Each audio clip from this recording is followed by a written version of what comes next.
Welcome back. எல்லோரும் எப்படி இருக்கீங்க? இன்றைக்கி உங்கள் எல்லாருக்கும் என் ஃபேமிலியோட ஃபேவரட்டான ஒரு டிஷ்ஷு உங்களுக்கு சமைச்சு காமிக்க போகிறேன். என்ன ஃபிஷ்ஷு தெரியுமா? ஃபிஷ் மாலி. கேரளாவோட ஒரு ஃபேவரட்டான ஒரு ரெசிபி இன்றைக்கி உங்களுக்காக நான் குக் பண்ணி காமிக்க போகிறேன். எங்களோட இந்த ஃபேவரட்டான டிஷ்ஷை மேகி க்ரீமி கோகோனட் மில்க் பவுடரை யூஸ் பண்ணி எனக்கு பிடிச்ச மாதிரி திக்காவாகவோ தின்னாவாகவோ கோகோனட் மில்க் ரெடி பண்ணி இந்த ரெசிபியை நான் உங்களுக்கு செஞ்சு காமிக்க போகிறேன். Okay, now let's start cooking.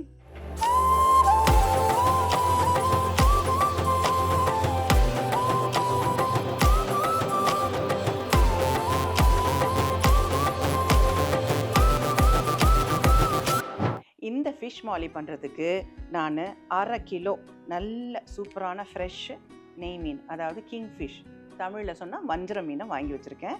இதை நம்ம கொஞ்சம் லெமன் ஜூஸு, கொஞ்சம் மஞ்சத்தூள், உப்பு போட்டுட்டு ஒரு 10லேருந்து 15 நிமிஷம் ஊற வைக்கணும். அதான் இப்போ ஃபஸ்ட்டு ஸ்டெப். நல்லா இந்த ஃபிஷ்ஷில் எலுமிச்சை பழத்தை நல்லா பிழிஞ்சிக்கோங்க. மஞ்சள் தூள்,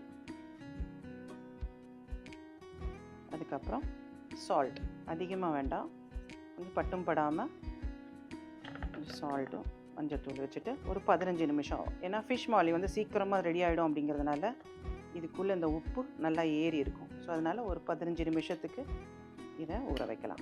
ஃபிஷ் மாலிக்கு ஃபஸ்ட்டு நம்ம தேங்காய் எண்ணெய் கொஞ்சம் எடுத்துக்கலாம். 1லேருந்து ஒரு 2 ஸ்பூன் தேங்காய் எண்ணெய். தேங்காய் எண்ணெய் கொஞ்சம் சூடானதுக்கப்புறம் கொஞ்சமாக வெந்தயம், கொஞ்சம் கருவேப்பிலை, 2 விதமான ஆனியன்ஸ் எடுத்துக்கிறேன் நான். கொஞ்சம் சின்ன வெங்காயமும் கொஞ்சம் பெரிய வெங்காயமும். இதை நல்லா ஃப்ரை பண்ணிப்போம்.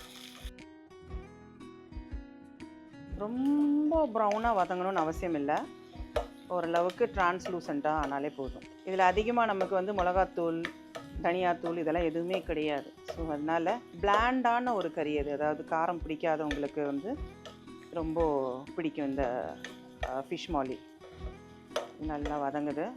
சில்லி பவுடர்லாம் எதுவுமே கிடையாது. அதனால் நம்ம வெறும் க்ரீன் சில்லிஸ் மட்டும் ஆட் பண்ணுறோம். கொஞ்சம் வதங்குற வரைக்கும் நம்ம வெயிட் பண்ணுவோம். கொஞ்சமாக சால்ட். வெங்காயம் கொஞ்சம் சீக்கிரமாக வதங்கும். நான் சொல்லுங்க, ரொம்ப ப்ரௌனாக ஆச்சுன்னா அந்த தேங்காய் பாலில் அது மேலே தெரியும். ஸோ அதனால் ரொம்ப ஃப்ரை பண்ண வேண்டாம். அடுத்து கொஞ்சமாக இஞ்சி, கொஞ்சம் பூண்டு. இஞ்சி பூண்டு இது நல்லா ஃப்ரை பண்ணிக்கோங்க. இஞ்சி நல்லா நீளமாக மெல்லிசாக கட் பண்ணிக்கணும். இஞ்சி பூண்டு பேஸ்ட் போடக்கூடாது. இஞ்சியும் பூண்டும் நல்லா மெல்லிசாக கட் பண்ணிக்கணும். கட் பண்ணி எதுவும் இது கூட சேர்த்து ஃப்ரை பண்ணிக்கணும். வெங்காயம் நல்லா வதங்கிடுச்சு. இப்போது தக்காளியை சேர்த்துக்கலாம். ஓகே, இப்போ தான் நம்ம கோகோனட் மில்க்கை தயார் பண்ண போகிறோம். அதுக்கு நம்மளுடைய மேகி க்ரீமி கோகோனட் மில்க் பவுடரை வச்சு தின்னான கோகோனட் மில்க்கை நம்ம தயார் செய்ய போகிறோம்.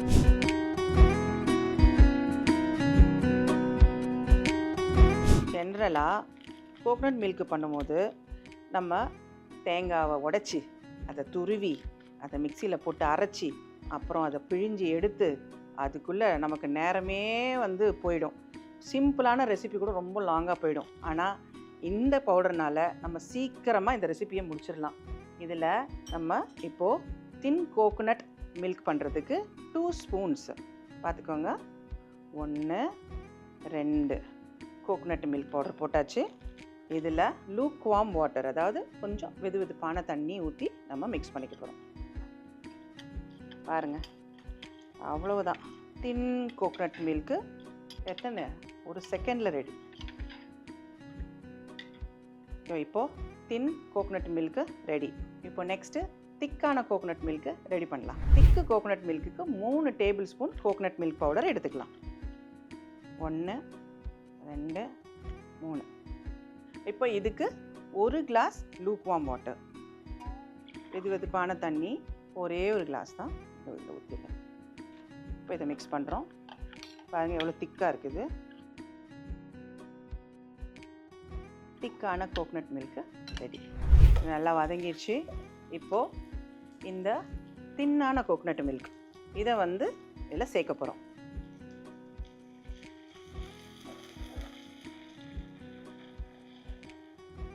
இது நல்லா கொதிக்கணும். அது வரைக்கும் கொஞ்சம் வெயிட் பண்ணலாம். தேங்காய் பால் நல்லா கொதிச்சிருச்சு. இப்போது அடுப்பை கொஞ்சம் கம்மி பண்ணிக்கலாம். இப்போ நம்ம மேரினேட் பண்ணி வச்சுருக்கிற இந்த ஃபிஷ் எடுத்து மெதுவாக அப்படியே ஒன்று ஒன்றா ப்ளேஸ் பண்ணணும். இது முழுக்க இது வந்து ஒரு நான் ஸ்பைசி ரெசிபி. இது காரம் அவ்வளோ அதிகமாக இருக்காது. குழந்தைங்களுக்கு, பெரியவங்களுக்கு, அவங்களுக்குலாம் கொடுக்கலாம். இப்போது இந்த ஃபிஷ்ஷு கொஞ்சம் வேகட்டும். நல்லா முழுக வச்சுட்டு வேக வைக்கணும். இப்போ கொஞ்சம் நேரம் மூடி வைக்கணும். இங்கே இந்த ஹோல் இருக்கிறதுனால ஸ்டீம் வெளியில் போயிடும். ஸோ ஒன்றும் பிரச்சனை இல்லை. ஏன்னா ஃபிஷ்ஷு வந்து கொஞ்சம் குயிக்காக குக் ஆகணும். ஏன்னா தேங்காய் பாலில் போட்டிருக்கிறதுனால சீக்கிரமாகவே குக் ஆகிடும்.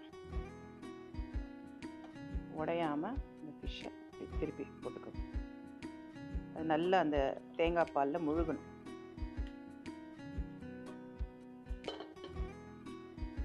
ஃபிஷ்ஷு சூப்பராக வெந்துருச்சு. பாரு, நல்லா இது வெந்துருச்சு. இப்போது இந்த திக்கான கோகனட் மில்கை நான் ஆட் பண்ண போகிறேன். இந்த மேகி க்ரீமி கோகனட் மில்க் பவுடரை யூஸ் பண்ணி தேங்காய் பால் பண்ணிங்கன்னா டேஸ்ட்டுக்கு கேரண்டிங்க. நீங்கள் என்ன வேணால் ரெசிபி போய்க்கோங்க. கறியோ இல்லை குருமாவோ இல்லை பாயாசமோ எல்லாத்துக்குமே இது சூப்பராக ஒர்க் அவுட் ஆகும். உங்களுக்கு நேரமும் மிச்சமாகும். உங்களுக்கு தேவையான அளவுக்கு திக்காகவோ இல்லை தின்னாகவோ நீங்கள் வந்து தேங்காய் பாலை நீங்கள் ரெடி பண்ணிக்கலாம். நம்ம ஒரு தேங்காய் வாங்கணும்னு நினச்சோன்னா சில தேங்காய் முத்தலாக போயிடுவோம், சிலது இலசாக இருக்கும், சிலது கெட்டு போயிருக்கும். இந்த ரிஸ்கெல்லாம் நிறைய இருக்குது. ஆனால் இந்த மேகி க்ரீமி கோகனட் மில்க் பவுடரை யூஸ் பண்ணோம்னாக்கா நமக்கு அந்த மாதிரி ஒரு பிரச்சனையும் இல்லை, டென்ஷனும் இல்லை. அழகாக நம்ம ரெசிபியை சீக்கிரமாக பண்ணிட்டு போயிட்டே இருக்கலாம். அவ்வளோதான், நம்ம ரெசிபி ஃபினிஷ் ஆகிடுச்சு. ஃபைனல் டச் என்னென்னா, சில பேருக்கு காரம் பிடிக்கும், சில பேருக்கு பிடிக்காது. அதனால் காரம் பிடிக்கிறவங்க, எங்களுக்கு ரொம்ப பிடிக்குன்றதுனால இந்த பெப்பர் பவுடர் கொஞ்சம் இதில் தூவுறோம். ஆப்ஷனல் தான், உங்களுக்கு வேணும்னா யூஸ் பண்ணுங்கள். எனக்கு ரொம்ப பிடிச்சமான ஒரு விஷயம், எந்த டிஷ்ஷு நம்ம கேரளா டிஷ் நம்ம பண்ணோன்னாலும் கொஞ்சம் கோகனட் ஆயில் இப்படி மேலே அழகாக அப்படி ஊற்றிட்டு அப்படியே கொஞ்சம் அந்த கோகனட் ஆயில் ஸ்மெல் அப்படியே வரும், நல்ல வாசம் வரும். இதை மூடி வச்சுருங்க.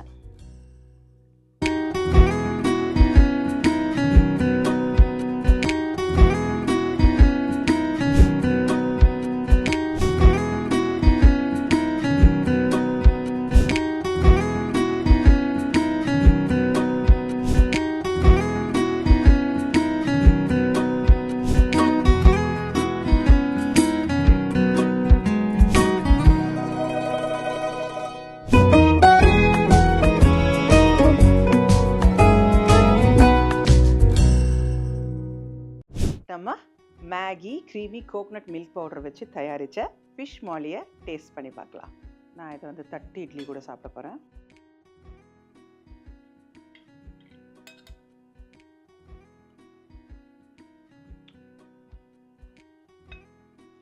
சும்மா சொல்லக்கூடாதுங்க, ஒரிஜினல் தேங்காய் பால் மாதிரியே இருக்குது. செம்ம க்ரீமியாக, செம்ம டேஸ்டியாக, சூப்பராக இருக்குது. யாராலையும் கண்டுபிடிக்கவே முடியாது. நீங்களும் மேகி க்ரீமி கோகனட் மில்க் பவுடரை யூஸ் பண்ணி நிறைய ரெசிபிஸ் பண்ணுங்கள். Okay, see you in the next episode. Bye.